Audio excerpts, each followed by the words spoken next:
Olá, boa tarde a todos. Sejam bem-vindos ao webinar A Nova Realidade do Mercado Imobiliário Brasileiro. Eu sou Vanessa Maibara, sou gerente de marketing da SI Emerging Markets no Brasil. E para os que estão aqui pela primeira vez, não conhecem a SI está há mais de 25 anos fornecendo informações estratégicas através das suas duas marcas. A Seiki Data, que é a nossa plataforma de dados macroeconômicos e setoriais para mais de 200 economias, e a EMES, que é a nossa base de inteligência em setores, empresas e países nos mercados emergentes. Eu vou apresentar os nossos convidados de hoje. Nós estamos aqui com o Sérgio Castellani. O Sérgio ele é economista-chefe do DataZap+, ele é PhD em Economia pela USP e ganhou o prêmio de melhor tese de doutorado em Economia do Brasil. O Sérgio também atuou como economista da FIP e pesquisador do Núcleo de Economia Regional e Urbana da USP, em Nereus. E ele é um dos maiores especialistas em mercado imobiliário do Brasil. Nós temos também conosco hoje o Lian Lin. Ele é um consultor de economia e políticas públicas com mais de 10 anos de experiência, cobrindo diversos mercados e indústrias na América Latina. Na SAI, ele é responsável pela pesquisa e desenvolvimento dos relatórios dos mais diversos setores do Brasil, como imóveis, construção, energia elétrica, telecomunicações, software e TI. Ele atuou já na economia, na consultoria The Economist Intelligence Unit e no banco de investimentos JP Morgan, ambos em Nova York. O Lian ele possui mestrado em Relações Internacionais pela Universidade de Colômbia, em Nova York, e bacharel em Economia e Relações Internacionais pela Universidade Estadual de Michigan. E temos conosco também nosso economista, o Adriano Moraes. Ele tem uma importante atuação na análise macroeconômica e setorial do Brasil. Ele trabalhou na Fiesp, onde ele cobria as políticas públicas para a indústria, e o Adriano tem doutorado em Economia pela Universidade de São Paulo. Antes da gente começar, tem alguns lembretes importantes aqui. A apresentação já está disponível para vocês fazerem download. Então, vocês vão ver na caixa da ferramenta, tem uma opção Handout ou Anexos. Então, a apresentação já está lá, vocês podem fazer o download. As perguntas, elas podem ser feitas durante toda a apresentação, tá? Nós vamos recebê-las e enviamos aos nossos palestrantes no final da apresentação. E tem mais uma coisa que é muito importante também, é uma pesquisa. Assim que vocês fecham a ferramenta, assim que nós encerramos o webinar, vai ter uma pesquisa, vai aparecer uma pesquisa para vocês, para que vocês respondam. Para a gente é muito importante que a gente continue melhorando os nossos conteúdos para apresentar para vocês, tudo bem? Então, vou deixá-los com os nossos especialistas. Adriano, é com você. Obrigado, Vanessa. Boa tarde a todos. Agradeço por prestigiarem o nosso evento. Boa tarde, Sérgio. Boa tarde, Lian. Agradeço a vocês por aceitarem o nosso convite. Vamos ao próximo. Essa aqui é a estrutura do nosso evento.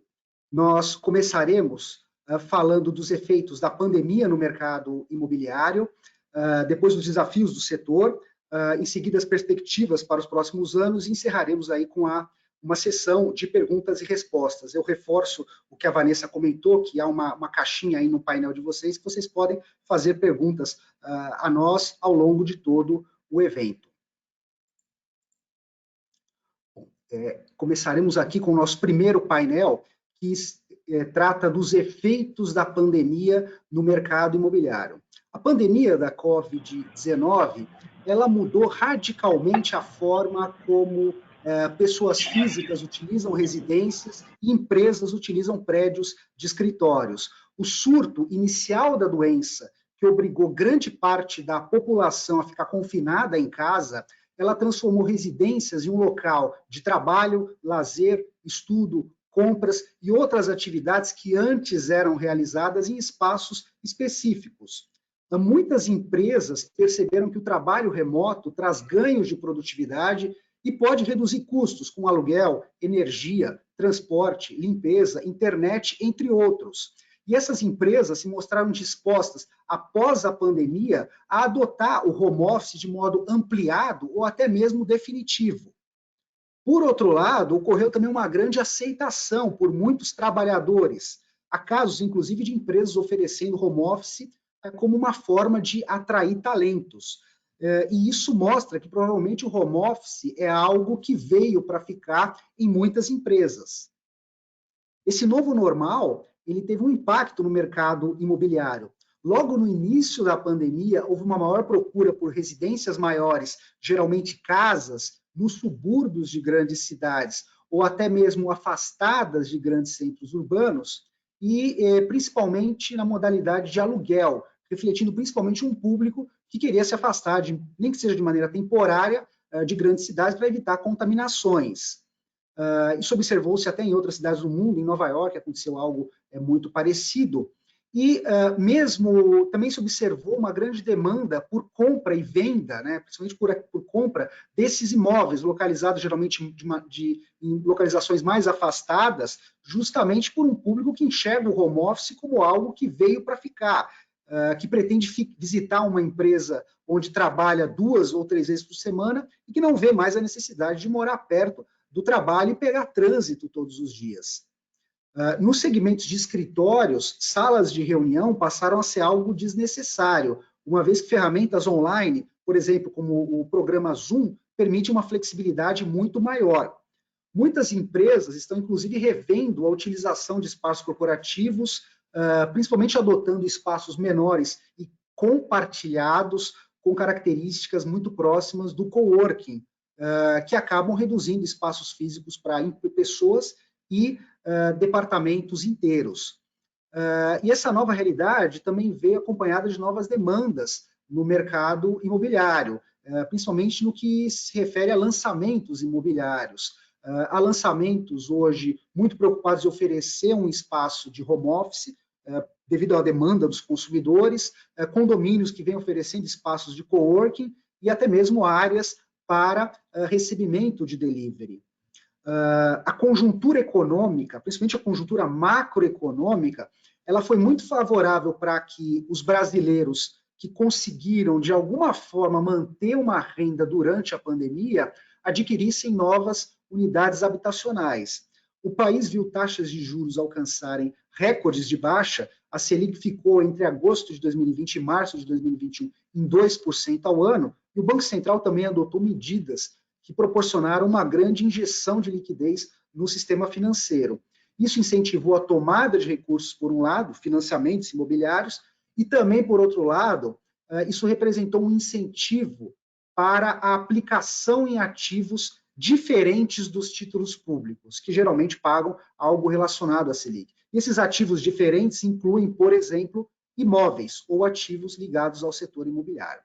Então, é uma nova realidade que ocorre no mercado imobiliário brasileiro. Então, diante dessa nova realidade, eu gostaria de perguntar aos meus convidados, primeiramente ao Lian. Lian, como você analisa o efeito dessa pandemia sobre o setor imobiliário e como você vê a reação também dos investimentos nesse setor?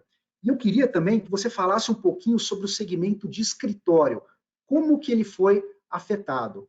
Boa tarde, Lian. Boa tarde a todos, obrigado por me ter aqui. Então, realmente, o distanciamento social foi o grande tema da pandemia. Foi uma medida amplamente adotada para combater a pandemia e instigou uma mudança nas preferências de compradores e locadores de imóveis residenciais e comerciais no Brasil. No mercado de imóveis residenciais, houve uma alta na procura de unidades maiores, especialmente aqueles com espaços ao ar livre e casas de veraneio. A adoção do trabalho remoto e o ensino à distância também levou à preferência por espaços amplos e abertos. Então, como o Adriano já falou, os juros baixos não foram importantes para a rápida recuperação do setor durante a pandemia. Então, no primeiro semestre houve uma baixa, mas logo recuperou no segundo semestre, quando a taxa da Selic caiu para o recorde de 2% em agosto. E os compradores aproveitaram esse baixo custo de crédito para adquirirem propriedades. Além disso, também houve o fortalecimento do dólar, que perante o real, que atraiu estrangeiros a adquirirem propriedades de luxos em pontos turísticos do país, especialmente no Rio de Janeiro, onde os preços voltaram a subir depois de 5 anos em queda. No segmento de escritórios, o efeito foi o oposto. A ampla adoção do trabalho remoto deixou os escritórios vazios por muitos meses. Mesmo com o afrouxamento das medidas de lockdown e distanciamento social, muitas empresas continuam com home office e impuseram um regime parcial. Ou seja, que empregados se revezariam entre trabalhar de casa ou do escritório para evitar aglomerações. Essas políticas poderão ser duradouras, já que as empresas conseguem economizar com custos operacionais e também servem como um benefício para manter ou atrair talentos. Um outro efeito direto da pandemia foi a redução de lançamentos de novos empreendimentos em 2020. Imobiliários suspenderam novos lançamentos por conta das incertezas que a pandemia levantou. De fato, houve uma redução de mais de 9% em lançamentos de unidades residenciais no ano passado. Mas, ao mesmo tempo, as vendas de residências aumentaram quase 14%, reduzindo por 6% a oferta final de novas unidades residenciais no ano para 177 mil unidades. Adriano, acho que poderia passar no próximo slide, eu acho que mostra esses gráficos. Isso, exatamente. Então, houve uma queda nos lançamentos, mas houve uma subida nas vendas. E, no final, a oferta final de novas residências caiu. E continua caindo. No primeiro trimestre de 2021, a oferta final caiu ainda mais para um pouco menos de 154 mil unidades. E, ao todo, a suspensão de lançamentos, a redução na oferta final e o aumento de vendas elevou os preços de imóveis residenciais e aqueceu o mercado secundário de imóveis. O aumento dos preços e a inflação também trouxe à tona uma outra questão, que teve um efeito indireto da pandemia, que foi o do índice de inflação que ajusta contratos de aluguel. O IGPM é tradicionalmente o índice usado para corrigir preços de aluguéis. No entanto, ele subiu mais de 21% em 2020, comparado com o IPCA, que subiu apenas 4,5% no ano. O que levou o IGPM a subir nesse tempo foram seus componentes. O IGPM é formado pelos preços de mercado ao consumidor, no atacado e na construção. Então, um dos principais fatores para esse aumento foi o preço da construção. O NCC, que é um índice que mede o preço de materiais de construção, subiu quase 9% no ano. Um outro fator que diretamente afetou o IGPM também foi a alta do dólar, que se fortaleceu 29% no ano. Então, a divergência entre o IGPM e o IPCA instigou inquilinos, especialmente os corporativos, a negociarem com proprietários para utilizarem o IPCA em vez do IGPM no ajuste de contratos de locação. Em muitos casos, os proprietários concordaram em fazer essa alteração, levando em conta a pandemia, mas houve casos que foram para os tribunais. Há até um projeto de lei que ainda está em trâmite, que tornaria o IPCA o índice padrão para a alocação de aluguéis, mas ainda não há previsão de quando o projeto de lei será votado, nem se passará. Mas essa discussão entre IGPM e IPCA poderá reformular um novo normal para o mercado de aluguéis. Obrigado, Lian. Vamos comentar bastante ainda de custo, de índice de preço nesse webinar ainda. Antes, prosseguindo aqui com esse painel que é desse novo normal no setor imobiliário, eu queria perguntar ao Sérgio o que mudou nos lançamentos imobiliários durante essa pandemia e até o momento. Também no mercado de imóveis usados e no de escritórios. Houve uma maior procura só por moradia ou também houve uma maior procura por investimento? Legal. Bom, primeiramente, um prazer estar aqui nesse painel, belíssimo material. Eu acho que a gente tem uma discussão, a discussão está super quente, né, no mercado imobiliário, desse novo normal, então queria agradecer aí pelo convite. Bom, falando um pouco então sobre as questões do mercado imobiliário, né, o que é esse momento que a gente vem vivendo, né? Então, eu acho que foi muito bem observado já pelo Lian e por você também, Adriano, essas mudanças já que a pandemia trouxe, né? Então, nesses diversos segmentos. Estou começando pela segunda pergunta, né, até complementando um pouco as coisas que o Lian disse. Bom, os efeitos foram muito diferentes, né, entre os diversos segmentos do mercado imobiliário. Então, como o Lian bem observou, né, o segmento que mais sentiu foi o segmento dos imóveis comerciais, principalmente o aluguel dos imóveis comerciais, porque a pandemia trouxe uma vacância muito maior nos escritórios, né? É o novo normal, como todo mundo chamando. Nesse momento, por exemplo, nós mesmos estamos aqui de home office para comprovar de que as coisas mudaram, né? Assim, de repente, a gente começou a fazer um monte de eventos, palestras e coisas em home office. E o home office trouxe um novo paradigma, na verdade, para a economia urbana como um todo, né? A gente minha área de atuação principal, desde o doutorado, é a economia urbana, né? E a principal mensagem da economia urbana sempre foi em torno das economias de aglomeração. O que é isso, né? Então, por anos, os economistas começaram a olhar para as cidades como uma conta de equilíbrio. A gente olha e fala assim, bom, por que as cidades existem, por que as cidades crescem, por que as pessoas decidem se aglomerar nas cidades, né? E a gente vinha observando que, na verdade, a resposta para tudo isso que a economia urbana sempre trouxe foi, nas cidades a gente tem ganhos de produtividade, justamente relacionados a essas aglomerações. O fato das pessoas se juntarem, as empresas estarem mais próximas, as tornam mais produtivas, porque o conhecimento transborda melhor entre empresas, tecnologia transborda melhor, você tem ganhos de produtividade associados a retornos crescentes de escala. Então, uma discussão bem dos economistas, externalidades envolvidas nisso, uma discussão que os economistas tiveram por anos, né? E por outro lado, quando as pessoas se juntam e vão morar em locais com essa proximidade, existem também os custos que começam a aparecer. Então, como o Adriano falou no começo, existe o trânsito, existe a poluição, existe uma série de custos que faz com que as pessoas não queiram tanto se aglomerar. Por que eu estou falando de tudo isso? Porque a pandemia colocou em xeque essas coisas, né? Quer dizer, os benefícios tradicionais e que a economia reconhece na sua literatura, de morar próximo, das pessoas e empresas morarem próximos e se situarem próximos umas às outras, os benefícios e os custos dessas coisas mudaram. A pandemia trouxe uma mudança na relação entre custo e benefício dessas decisões. E isso que mudou o mercado imobiliário. Então, com o home office, o que foi esse custo que a pandemia trouxe, né? Na verdade, o custo que a pandemia trouxe foi que ficou muito custoso ficar próximo. Não só agora existe trânsito, existe poluição, existem todos os custos de aglomeração que já existiam, e agora existe um novo custo que é um risco de vida, né, na verdade, né? Que você está próximo das pessoas, pode colocar em risco a sua saúde, sua vida, a vida dos seus familiares. Com isso, houve um afastamento, então uma tendência durante a pandemia de afastamento. Mas que agora, com a vacinação avançando, com a gente enxergando a luz no fim do túnel, né, do final da pandemia se aproximando, isso tudo ainda está em transformação. É difícil de falar o que vai acontecer. O fato é que durante a pandemia o segmento comercial sofreu muito, as empresas decidiram, todas as empresas que podiam praticar o home office estão praticando até hoje praticamente, né? A empresa que eu trabalho, por exemplo, está fazendo isso.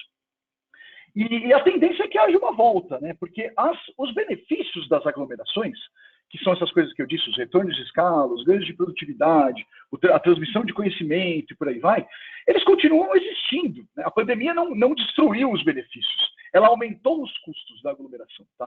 Então esses benefícios continuam existindo. Conforme a gente puder se aproximar, esse custo for baixando, a tendência é que as coisas voltem. Então, a nossa perspectiva é que o mercado dos imóveis comerciais, que sofreu bastante devido a essa alta da vacância, deve aos poucos começar a gradualmente se recuperar, tá?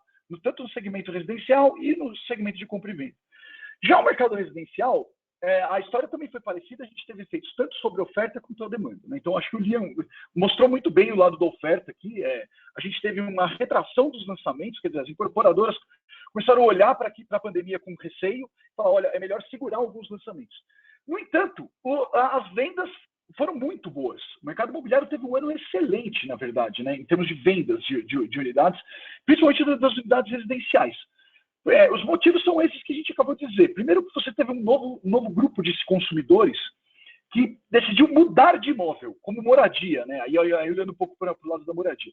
Então, assim, eu morava num imóvel menor, ou mais localizado numa região muito densa em termos de população, e aí eu preferi ir para um outro local. Isso pode ter aquecido o mercado de aluguel, se a decisão foi temporária, ou até mesmo o mercado de compra e venda. Muitas pessoas, os nossos dados dos portais mostram que o mercado de compra e venda foi super afetado também, tá? A gente não observou esses movimentos de migração, né, de pessoas saindo das capitais, indo para o litoral ou para o interior, ou buscando imóveis mais espaçosos, mais iluminados, com melhor iluminação natural e por aí vai. Isso não aconteceu só do mercado de compra e venda para o de aluguel, tá? Isso aconteceu de maneira generalizada, tá? E os dados apontam muito para isso, e essa é uma tendência que aparentemente veio para ficar em partes, né? Como a gente está dizendo, deve haver um retorno a um novo normal, que é difícil de prever hoje, mas em partes isso aconteceu. E por quê, então? Porque o mercado imobiliário teve um momento de boas vendas, apesar desse risco que a pandemia trouxe, dessas mudanças que a pandemia trouxe. Juros, como vocês mesmos disseram, né? A taxa de juros historicamente mais baixa do segmento e da macroeconomia ao mesmo tempo durante o ano de pandemia. E a própria pandemia fez com que o governo, na macroeconomia, né, tentasse praticar uma política monetária mais solta, né? Ou seja, mantivesse os juros baixos por mais tempo até do que era esperado antes, como uma medida de estímulo à economia, né, à macroeconomia, para fazer o investimento, o consumo girarem mais num momento de recessão econômica, falando de economia no geral. E aí esses juros baixos, eles realmente, assim, eles vêm transformando o mercado imobiliário, né? Se a gente volta um pouquinho no passado, a primeira vez em que realmente a gente começou a ter esse ciclo de crédito expansivo de financiamento imobiliário, foi o que sustentou os dois grandes últimos ciclos de alta do mercado imobiliário, né? E a gente lembra lá, para quem está nesse mercado há bastante tempo, o boom das incorporadoras, né, que a gente teve lá em 2009 até 2012, que foi um ano de as vendas foram muito boas no mercado imobiliário, foi um ciclo de alta muito bom. Naquela época, a gente já enxergava como o grande ator, né, o principal responsável por esse boom, era o crédito. Né? Naquela época, foi uma revolução que houve no mercado imobiliário, no crédito do mercado imobiliário, tanto nas taxas de financiamento, mas principalmente no prazo. Né? Foi a primeira vez que a gente começou a ter 30 anos para pagar um imóvel, coisas desse tipo. Isso só veio com a estabilização macro, e se a gente for voltar mais à história, a gente volta até 1950, mas não é a ideia aqui. Tá?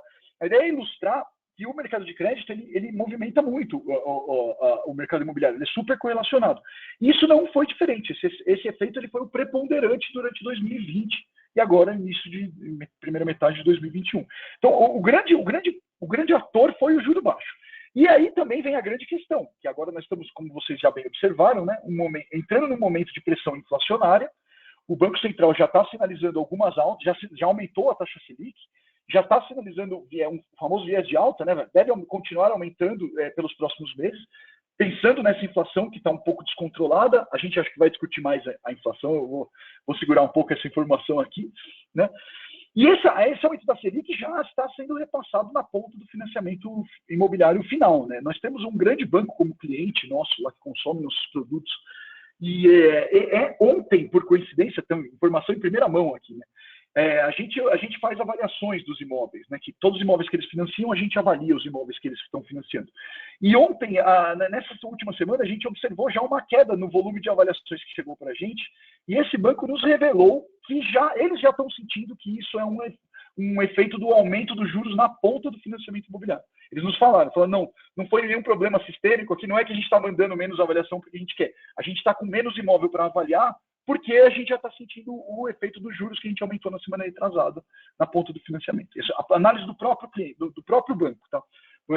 Não sou eu falando aqui, estou só repassando a informação em primeira mão. Então agora existe uma grande questão sobre o que vai acontecer, né, com as taxas de juros e o que deve acontecer com essa demanda, né, que foi muito afetada. E aí, para finalizar, indo para o final da questão, aproveitando que eu estou falando de juros, né, esse juro baixo, como o Adriano bem observou, ele foi o grande responsável por também a gente ter observado uma nova classe de investidores, né, entrando no mercado imobiliário residencial no Brasil. Se você volta 3, 4 anos atrás, você não tinha nenhum fundo imobiliário, né, fundo de investimento imobiliário, cujo lastro era de 100% imóveis residenciais. Não existia no Brasil. Isso é algo que existe muito lá fora, isso não existia no Brasil.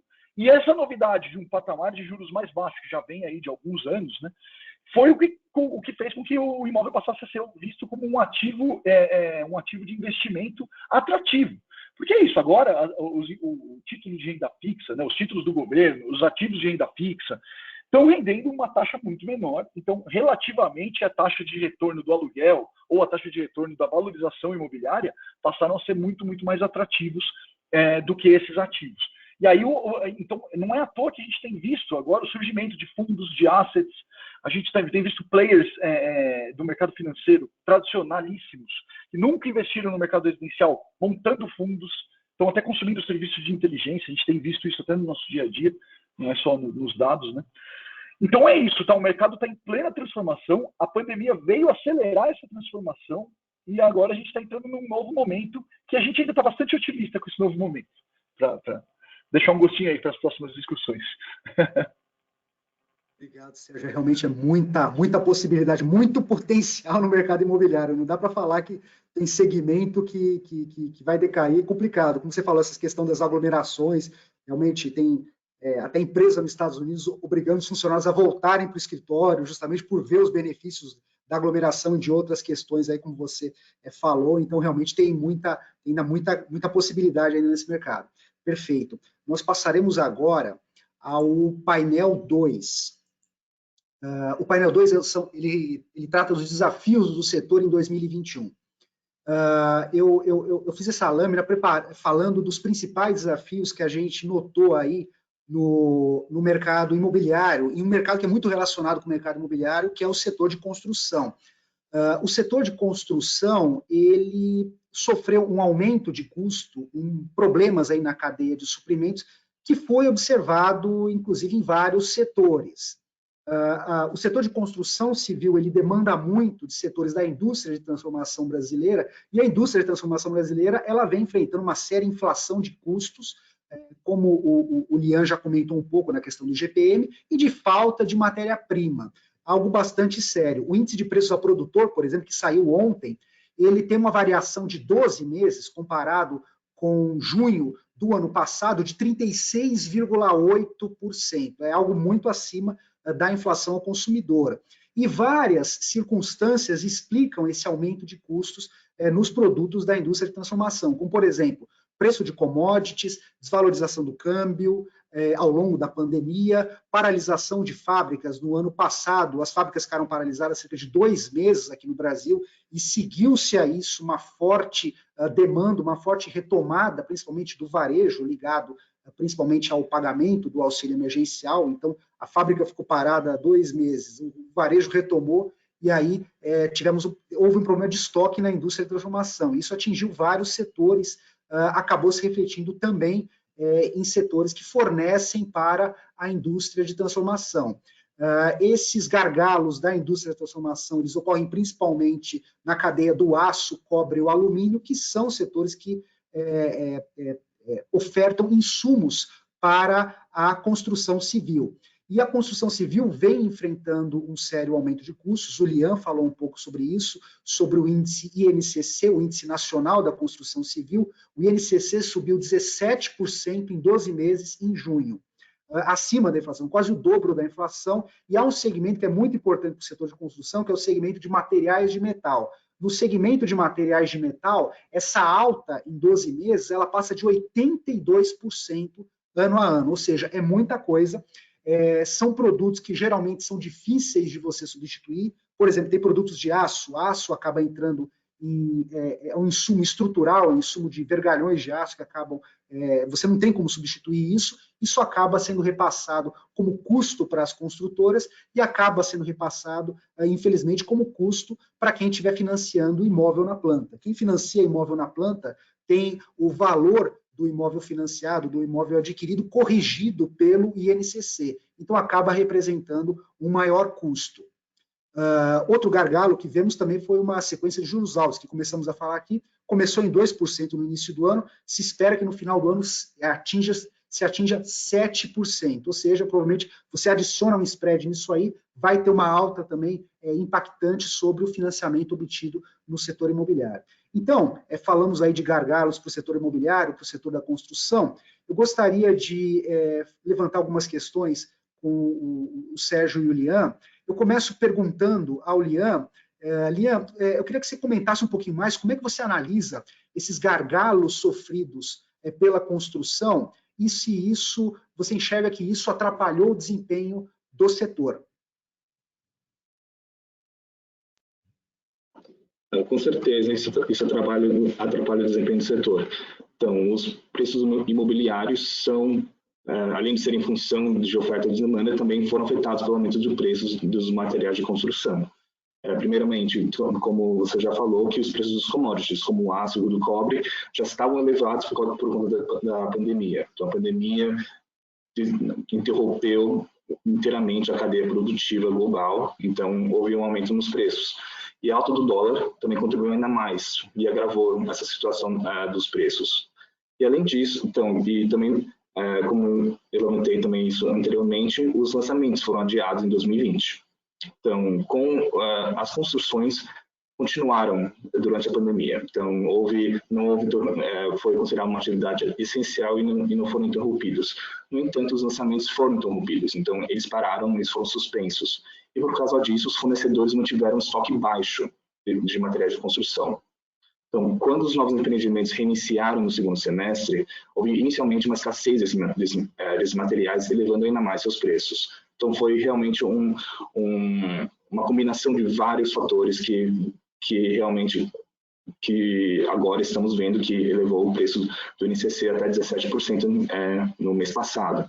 E só por comparação, o NCC manteve-se abaixo de 5%, abaixo de 5% por mais de 3 anos, entre junho de 2017 e agosto de 2020. Então, um aumento de 17% é realmente marcante para o setor. E outra coisa também que queria levantar em relação a isso é o caso de moradias populares. Então, os riscos da inflação afetam diretamente as decisões internas das incorporadoras imobiliárias no Brasil. Então, o lançamento de moradias de baixa renda para o programa Casa Verde e Amarela, que substituiu o Minha Casa Minha Vida em agosto do ano passado, foi adiado devido ao aumento dos preços de materiais de construção. Então, para serem elegíveis, as unidades habitacionais devem ter preço abaixo do preço estabelecido. Com custos de construção mais elevados, as imobiliárias sentindo dificuldades em manter o preço das moradias, especialmente aqueles dedicados para o grupo 1 do programa, abaixo do teto.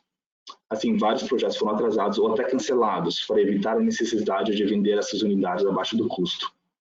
Então, para mitigar essas perdas, alguns projetos que originalmente visavam o grupo 1 foram atualizados ou melhorados para atender os grupos 2 e 3 do Casa Verde e Amarela, que tem uma renda maior, que requer uma renda mais elevada.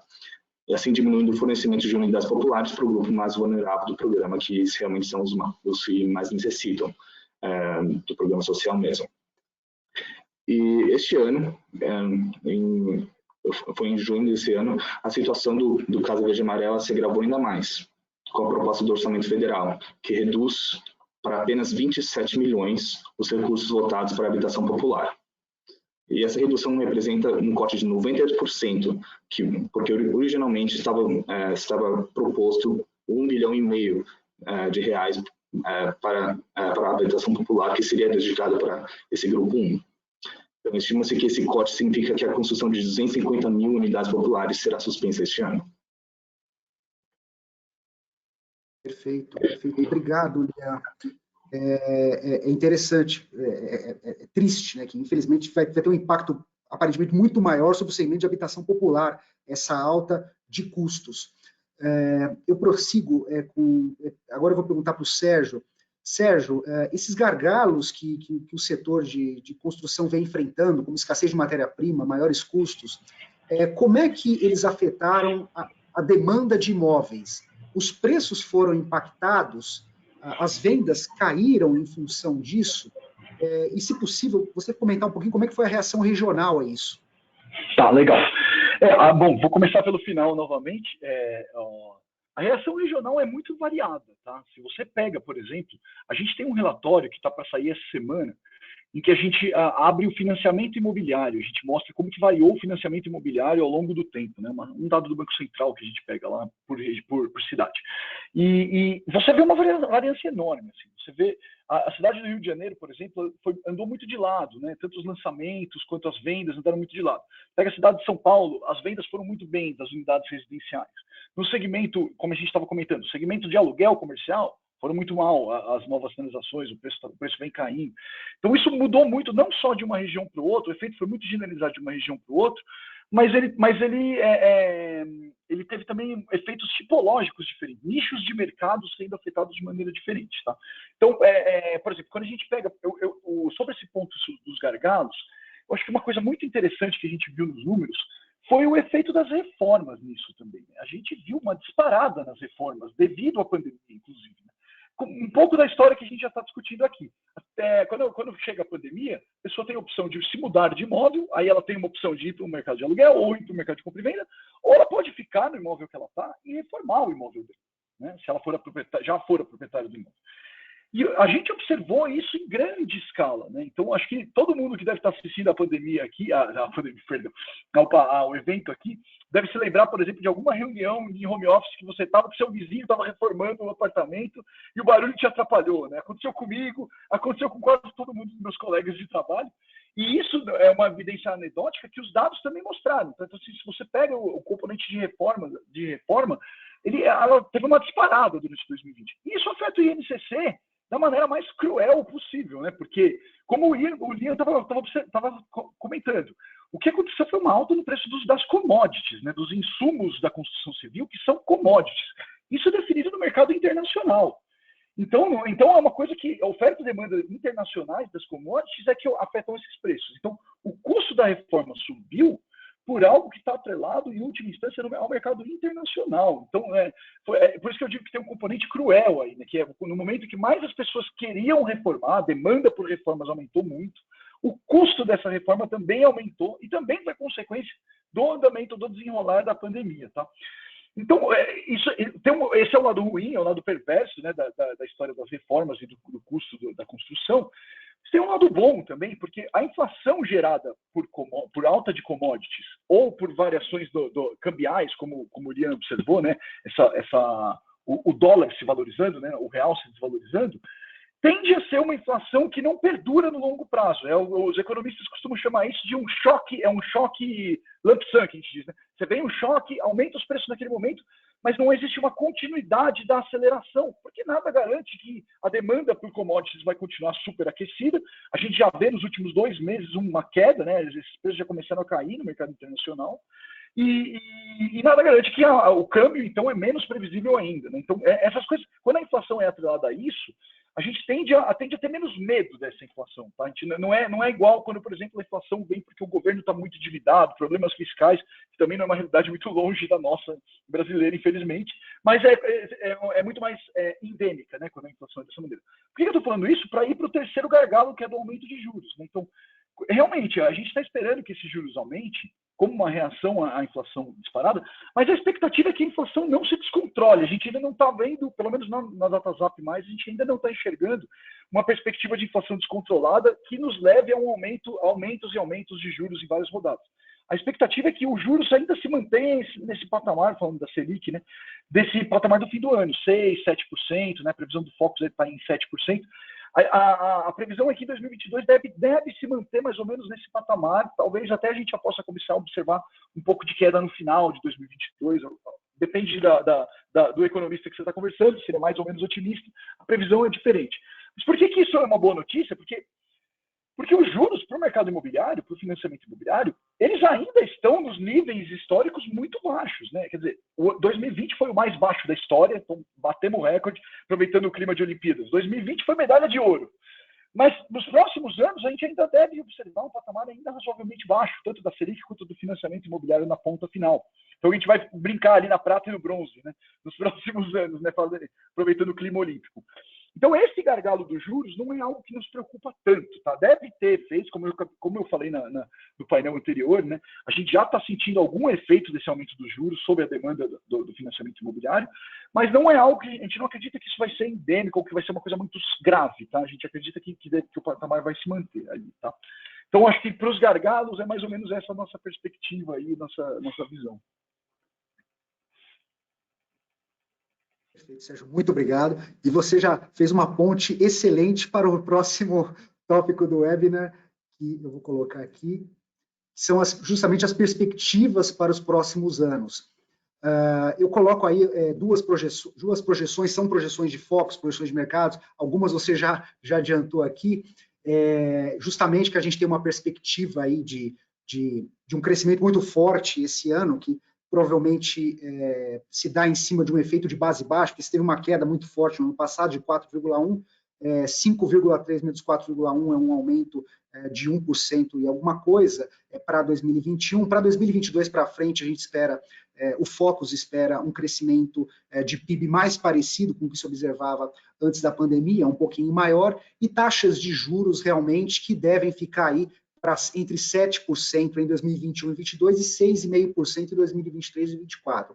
Então, essas são as projeções de mercado. O que essas projeções falam? Elas falam, basicamente, que provavelmente a gente vai voltar um pouco, pelo menos no aspecto macroeconômico, a algo um pouco parecido aí ao velho normal. É um crescimento um pouco mais modesto e uma taxa de juros um pouco mais elevada. Não teremos a medalha de ouro que o Sérgio falou aí para os juros de 2020, mas estaremos com juros um pouco mais altos do que observamos aí nesses anos e um pouco mais parecido com o que se observou nos anos anteriores. Então, basicamente, em cima dessas projeções, essa nova realidade aí, esse retorno aí à macroeconomia parecido com o que a gente tinha anteriormente, eu queria saber um pouco de vocês, nesse último painel, antes das perguntas, como é que vocês veem o futuro do setor imobiliário no Brasil? Primeiro eu pergunto para o Lian, como é que o Lian vê o futuro desse setor, eventualmente falando, talvez, de oportunidades e desafios, e se essa atividade que a gente está vendo deve continuar. E, se possível, Lian, se você quiser, você pode comentar um pouquinho da parte de fundos imobiliários também, se os fundos imobiliários ainda estão atraentes. Claro, obrigado. Então, primeiramente, vou falar um pouquinho sobre os juros, então, já que estamos falando bastante sobre isso, mas, em geral, a visão é positiva. Os juros, como o Sérgio falou, vai ter esse gargalo, vai aumentar. No entanto, em comparação com o histórico dos juros, ainda vai estar baixo. Ainda tem oportunidade para crescer e tem oportunidade para compradores adquirirem sua propriedade. Não vão estar do mesmo nível de 2020, de 2%, mas ainda estão em conta, considerando tudo. Então, e também notando que antes da pandemia, o Banco Central já estava se preparando para um ciclo para aumentar os juros. Então, de fevereiro de 2020 já tinham começado um ciclo para aumentar os juros, mas com a pandemia o Banco Central, o Copom, já mudou de direção. Então agora a tendência é voltar ao normal, como então estamos falando, que é o Brasil antes da pandemia, né? E em relação aos pontos mais positivos do setor imobiliário, eu queria salientar o setor de parques logísticos e também das residências.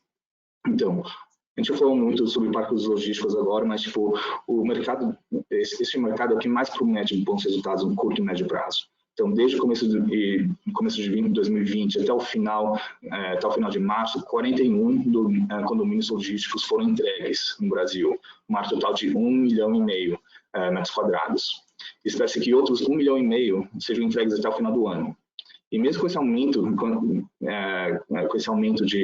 na oferta de parques logísticos, a taxa de vacância continua diminuindo, caindo para 14% no final de 2020 e para 13% no final de março, que é um outro recorde. Uma outra medalha de ouro para o mercado logístico. Então, a pandemia foi um boom para o e-commerce. Então, as empresas aumentaram sua capacidade de atender pedidos de compras online. Então, por exemplo, a Amazon, a empresa dos Estados Unidos, inaugurou um novo centro de distribuição em Cajamar, que virou, para os paulistanos, seria o Itaim Bibi para todos os parques logísticos do Brasil. Então, inaugurou esse novo centro de distribuição em maio deste ano, com uma área de 57 mil metros quadrados. Então, a nova instalação permite à empresa oferecer serviços de entregas em 2 dias para mais de 600 cidades no Brasil. Então, com essa nova instalação, a Amazon agora tem 9 centros de distribuição no Brasil, sendo 5 deles em Cajamar, e ainda tem planos para expandir ainda mais suas operações aqui no Brasil. Um outro ponto que queria levantar, o outro ponto positivo, seria o segmento de residências. Especificamente, saiu novas leis no Rio de Janeiro e em São Paulo neste mês. Então, semana passada, em São Paulo, saiu uma lei municipal de incentivos fiscais para retrofits na região do centro. Então, há muitas vantagens para o centro já. Então, o centro já tem acesso ao metrô, teatros, comércio, bares e restaurantes, mas com a saída de empresas para outras regiões da cidade e com o aumento da violência, houve um êxodo de moradores, agravando ainda mais o desenvolvimento da região. Então, o objetivo dessa nova lei seria recuperar a região, então atraindo moradores e investimentos. Então, a Prefeitura já identificou os 3 mil imóveis elegíveis para o retrofit, que a ideia seria transformar esses prédios antigos em imóveis multiuso, como comércio no piso terra e residências nos demais pisos. Então, em termos dos incentivos fiscais para o retrofit, eles incluem isenção do IPTU nos primeiros anos e também facilita a facilitação para obter licenças para as obras. E isso aconteceu semana passada, no dia 21 de julho, passou na Câmara dos Vereadores. E uma semana anterior, no dia 14 de julho, passou uma lei semelhante no Rio de Janeiro, que tem o mesmo objetivo de revigorar o centro da cidade, um projeto de Viver Centro, que também promete converter imóveis comerciais abandonados em empreendimentos residenciais. Por outro lado, falando sobre os fundos de investimentos imobiliários, então no final de junho, teve um pequeno susto no fundo de investimentos imobiliários, teve a proposta da reforma tributária, que eliminaria a isenção de tributos à distribuição dos fundos de investimentos imobiliários. No entanto, poucos dias depois, eles voltaram atrás, então aquele susto meio que só foi um susto mesmo, não será uma coisa muito permanente. Mas mesmo assim, a reforma tributária foi uma coisa que ainda pode afetar, mas a reforma, como ainda segue, ainda pode afetar, porque tem certas coisas que não especificamente afeta o setor imobiliário, mas o mercado de ações em geral, né, com a tributação sobre dividendos. Então, só falando brevemente sobre isso, a proposta que foi apresentada prevê uma tributação de 20% sobre rendas de dividendos, e que, na verdade, seria o Brasil se aproximando à prática internacional. Então, o Brasil é um dos únicos 3 países no mundo que não tributa dividendos. Então, isso não é necessariamente uma coisa que é negativa, mas sim uma variação com o mercado internacional. Mas, mesmo assim, tem essa preocupação sobre reforma tributária, mas ainda tem muito espaço para isso ser alterado, ainda está sendo muito debatido no Congresso, então há muita incerteza do qual seria o produto final dessa reforma. Tem várias alternativas que já foram apresentadas, que estão sendo debatidas, mas nada está certo ainda. Mas enquanto ao fundo de investimentos imobiliários, aquele susto foi bem passageiro. O IFIX, que é o índice da B3, que inclui 96 fundos imobiliários, todos eles, na primeira semana, todos eles estavam no vermelho, caiu 3% naquela semana, mas logo subiu e agora está no mesmo patamar que estava no final de junho. Então, esse foi um susto, mas ainda tem muita oportunidade para serem investidos nesses fundos e ainda tem muitas vantagens também, né? Sendo esses fundos tem vantagens tributárias, como já falamos, e além de ter dividendos e de ser um fundo que está parcialmente protegido contra a inflação.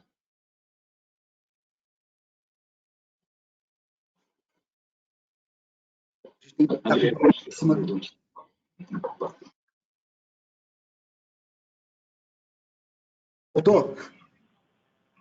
Acho que agora voltou, Adriano. Agora voltou? Eu escutei. Ótimo, obrigado. Então, bom, para encerrar esse painel, o Sérgio falou, pergunta agora para o Sérgio falou um pouquinho de perspectiva, e bastante coisa de perspectiva para esse setor imobiliário.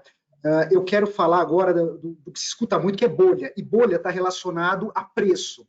Então, eu quero que você fala se a gente está numa bolha, no sentido, olhando para os preços, e quando, eventualmente, que essa bolha poderá estourar.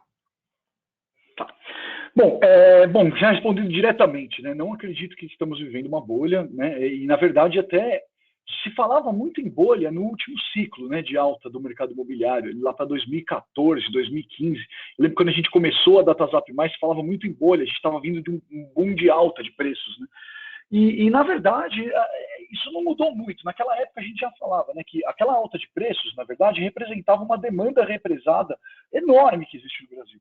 O Brasil tem um déficit habitacional muito grande ainda, então você pega, as pessoas não têm nem o primeiro imóvel, né, então era uma situação completamente diferente do que a gente observou na grande crise imobiliária lá dos Estados Unidos em 2008, né, 2009, que era o oposto, né? Os Estados Unidos tinham um mercado super saturado no mercado imobiliário, os proprietários tinham 2, 3 imóveis, né? Aquele filme A Grande Aposta mostra muito bem como que era a situação. E lá era uma situação de bolha, né? Foi uma bolha do mercado imobiliário mesmo, que estourou, os preços despencaram, mas era isso. Era um cenário completamente diferente, tanto em termos de regulação do mercado imobiliário americano em relação ao brasileiro, quanto em termos desse perfil da demanda, tá? Então, isso não mudou. Esse déficit habitacional, ele demora para ser suprido, né? Quer dizer, até as pessoas terem um imóvel próprio, né? Até cada uma das pessoas ter o seu primeiro imóvel, uma coisa que leva anos para você mudar.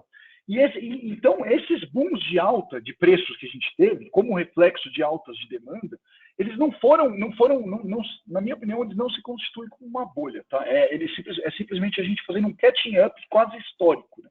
É a gente retomando essa demanda, desrepresando uma demanda reprimida que vinha de muito tempo. E eu gosto de ilustrar esse ponto, falando sempre porque a gente observava muito na época. Eu falava, olha, quando a gente volta para 2014, era a primeira vez em que a gente estava conseguindo comprar um imóvel em 30 anos, né? E o brasileiro sempre comprou o imóvel, financiou um imóvel no segmento residencial, estou falando aqui, tá? Sempre com aquela conta de cabe no meu bolso a parcela. Então, independente do juro que eu estou pagando ou do prazo que eu estou pagando, se a parcela cabe no bolso e se eu considero essa parcela atrativa em relação ao que eu pagaria de aluguel, afinal eu tenho que morar em algum lugar, você decide comprar no imóvel. Essa foi a grande revolução que aconteceu ali em 2014, 2013, 2012.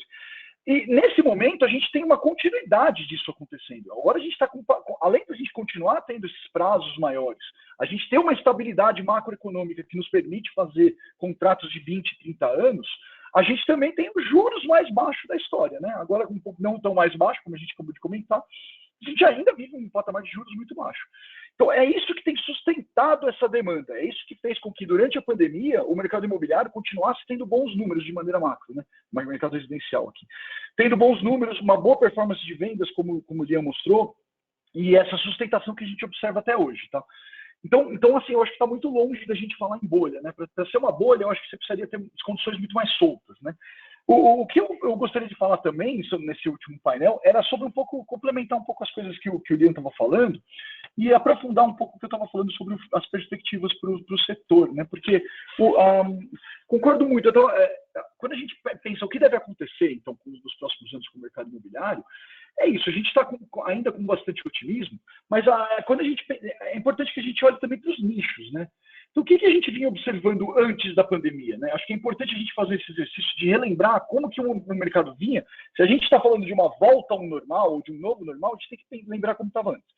No segmento residencial, eu vou me ater só ao segmento residencial aqui, tá? No segmento residencial, a gente vinha observando uma tendência forte de uma busca maior por imóveis localizados em regiões centrais das grandes cidades, onde estão as grandes aglomerações, justamente para as pessoas querendo usufruir da estrutura urbana, dessa proximidade a bares, dessa maior produtividade que a gente encontra nas regiões centrais, que eu comentei na primeira parte do evento aqui. Com a pandemia, isso diminuiu um pouco, e agora, então a gente diria assim, então será que com o fim da pandemia as pessoas vão voltar? Será que são esses nichos, né, imóveis bem localizados, centrais, compactos, será que são esses imóveis que vão voltar a ser os grandes demandados da vez? E aí a gente tem um pouco de dúvida, né? Por quê? Porque por mais que a gente consiga cessar a pandemia, né, a gente ainda tem muita incerteza sobre como que se realmente a gente vai conseguir controlar o vírus, as transmissões e etc. Por mais que a vacinação esteja avançando, ainda existe muita incerteza. Mas vamos supor que a gente consiga superar essa incerteza, que a gente consiga erradicar o coronavírus. Vamos falar assim. Mesmo assim, a gente ainda espera que haja uma modificação nessa tendência de nicho que a gente vinha anteriormente, pelo seguinte motivo. A pandemia acelerou a inserção tecnológica da internet, né, no mercado imobiliário. Ela acelerou isso. Por quê? Eu que estudo economia urbana há muitos anos, quando a internet surgiu, a literatura da economia urbana começou a colocar em xeque toda a dinâmica de urbanização que o mundo atravessa nos últimos 100 anos. Então, fato estilizado. As cidades crescem em todos os locais do mundo nos últimos 100 anos, independente de cultura, religião ou de qualquer fator regional. O fato é que as cidades vêm crescendo no mundo inteiro. Quando a pandemia chegou, quando a internet apareceu no mundo, a gente começou a brincar e falou, olha, será que agora as cidades vão começar a diminuir? Será que esse ritmo de urbanização global deve diminuir? Então, os economistas até então começaram a acreditar que isso deveria acontecer. Eles começaram a chamar da morte das distâncias. Falaram, olha, com a internet, as distâncias começam a morrer, os custos de transporte, que é a principal coisa que faz as pessoas quererem se aproximar, né, para evitar pagar menos custos de transporte, as empresas e pessoas ficam em locais mais próximos e se aglomeram. Isso virou um paradigma. A gente falou, olha, com a internet isso deve diminuir. E aí foi o contrário. A gente observou as cidades começaram a crescer ainda mais depois que a internet surgiu. E isso virou um puzzle, né, um paradigma para quem é da área de economia urbana, que rapidamente a gente conseguiu entender por que a internet não matou as cidades. E basicamente a resposta está naquilo que eu falei na primeira parte do evento, que é os benefícios de se aglomerar continuam existindo. Então, as empresas ficam mais produtivas quando elas estão mais próximas. Os trabalhadores ficam mais produtivos. A renda dentro das cidades, os salários, tende a ser maior do que fora das cidades. Tudo isso continua existindo. Os benefícios de spillovers de conhecimento que transbordam melhor a curtas distâncias continuam existindo.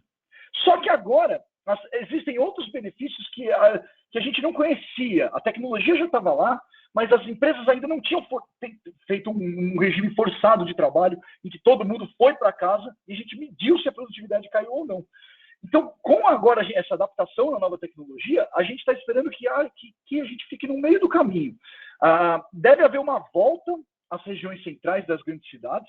Então, tanto é que a gente não observou um grande desaquecimento desse nicho, mesmo durante a pandemia. Esse nicho ele sofreu um pouco mais de queda do que os imóveis maiores, ou mais afastados, mas não foi tão ruim, não, os números, tá? Quando a gente olha para os números. Então, agora a gente deve observar uma volta, mas uma volta em grau talvez um pouco menor, tá? Uma tendência menos forte dessa compactação e centralização das economias urbanas que a gente via, mas com algum grau de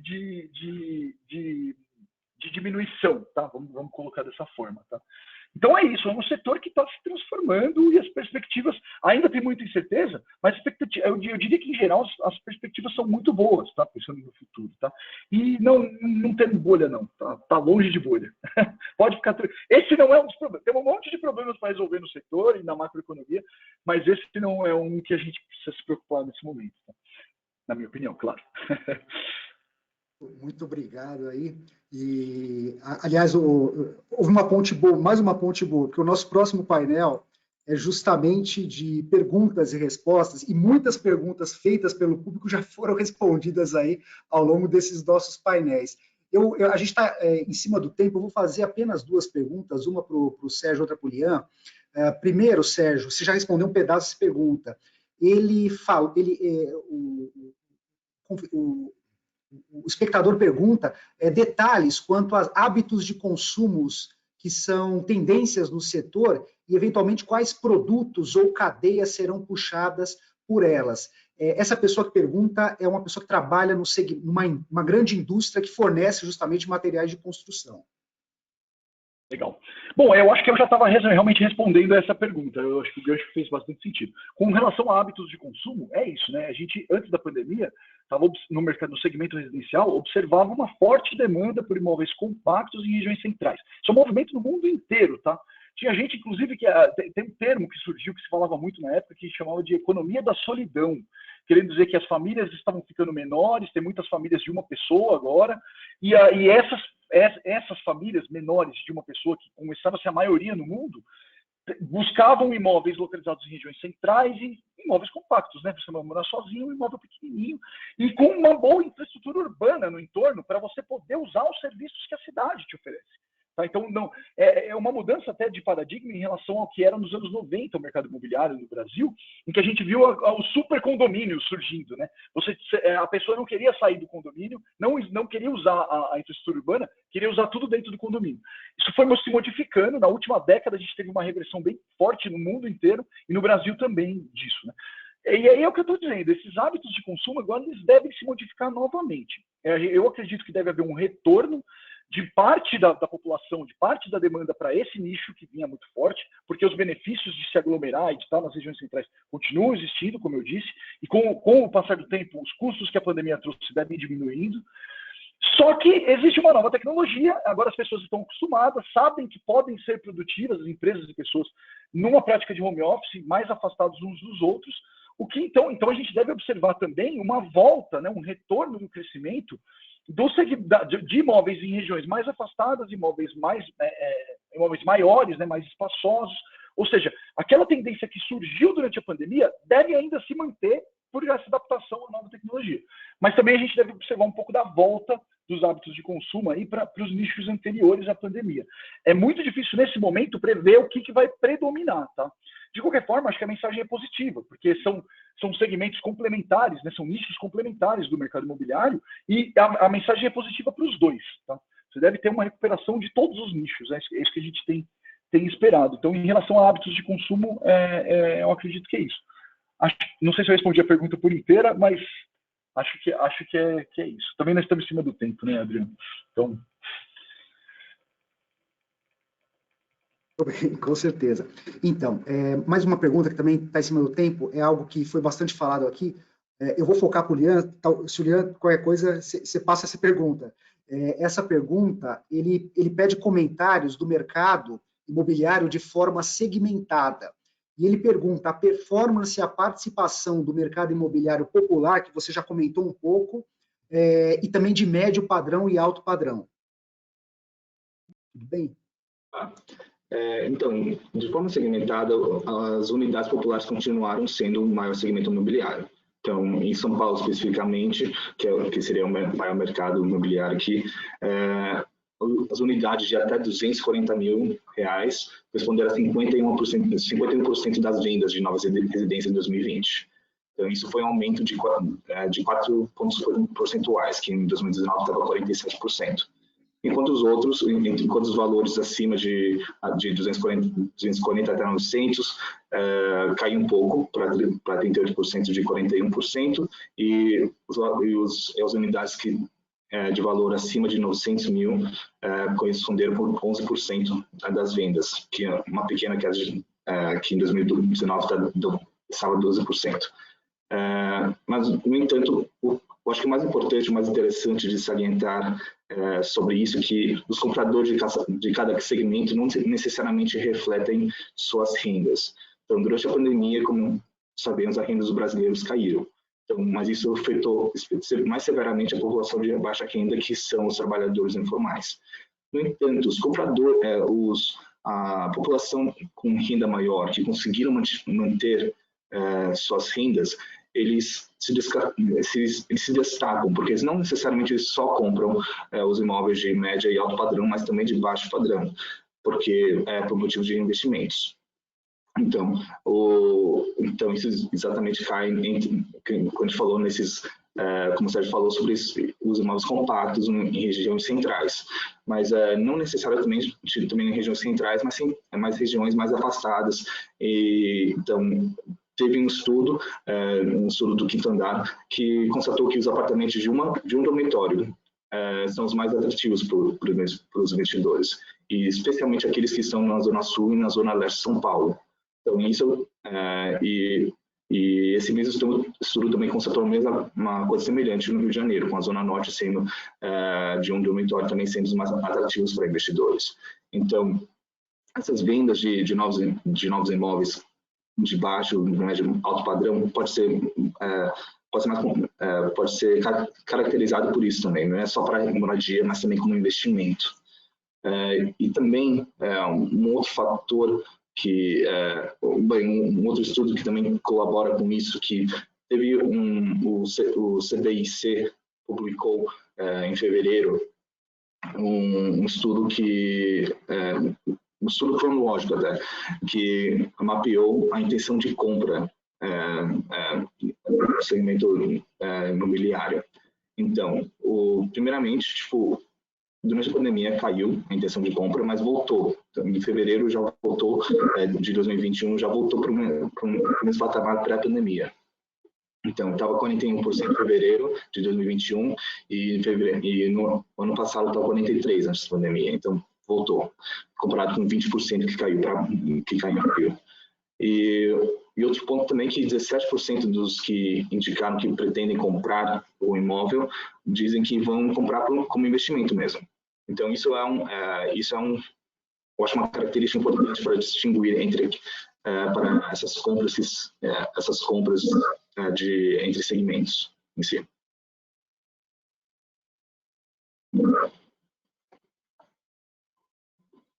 Ok, obrigado, Lian. Obrigado, Sérgio. Deixa eu ver se dá para fazer mais alguma pergunta aqui. Eu vou fazer só mais uma, sobre o mercado de usados. É uma pergunta para o Sérgio. Ele pergunta sobre o mercado de imóveis usados. Qual o tamanho desse mercado e como é a demanda anual dele no Brasil? Aí ele continua, nos Estados Unidos, esse mercado de venda de imóveis usados é pelo menos 5 vezes maior que o de mercados novos. Sim, realmente, a gente está lá, bom, aqui, a DataZap+, né, na verdade, a gente é parte do grupo OLX hoje, então nós temos muitos dados do mercado de usados lá, né, a gente tem os portais do Zap, do Viva Real, né, e os nossos principais dados lá são sobre o mercado de usados. No Brasil, a gente estima que é até maior essa proporção, tá? Quando a gente olha lá uma comparação entre anúncios de imóveis únicos que a gente tem lá, com relação ao estoque de imóveis novos, ou aos novos lançamentos, ou ao estoque que existe dos imóveis novos, a gente chega numa conta que é quase 10 vezes maior, na verdade, o tamanho do mercado de usados no Brasil, tá? Isso também pode ter um pouco de viés na nossa base, que é muito concentrada no mercados residenciais urbanos, tá? Então, eu estou falando mais desse nicho do que dos vários nichos de imóveis comerciais ou de imóveis rurais. Então, realmente, o mercado é muito grande. Agora, é muito interessante, porque nós temos uma pesquisa que a gente faz em parceria com a FIP, que chama Raio X, a gente solta trimestralmente, né? A gente já faz isso há quase 4 anos.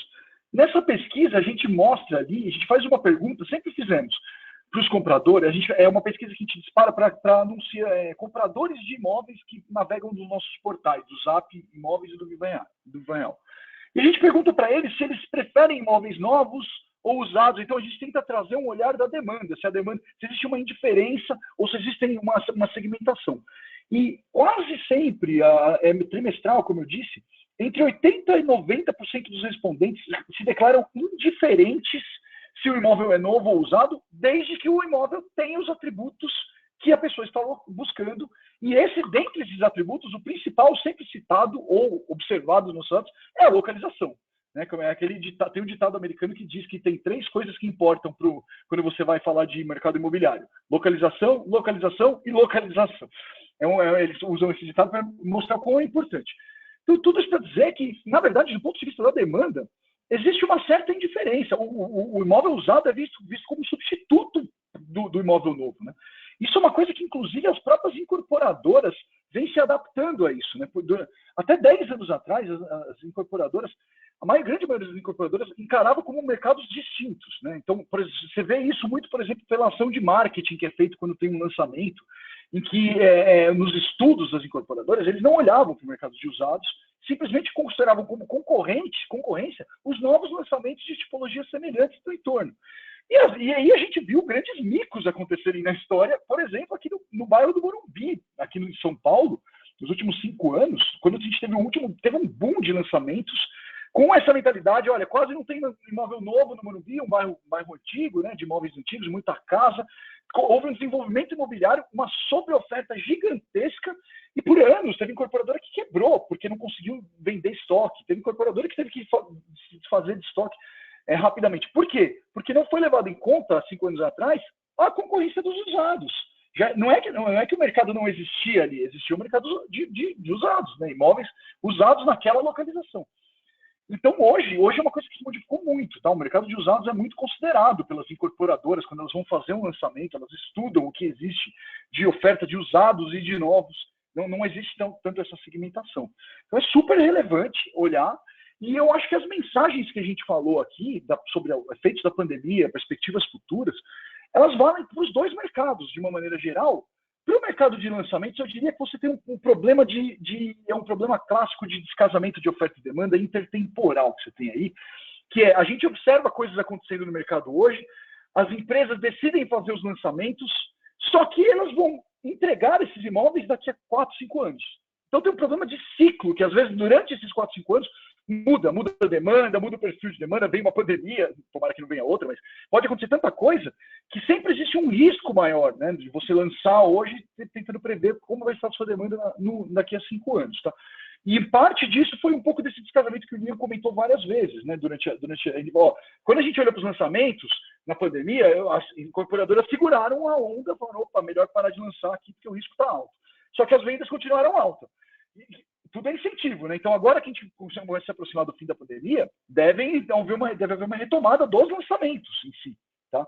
Será que isso daqui a 5 anos, quando esses imóveis forem entregues, daqui a 4, 5 anos, será que ainda vai estar desse jeito? É sempre difícil de prever, tá?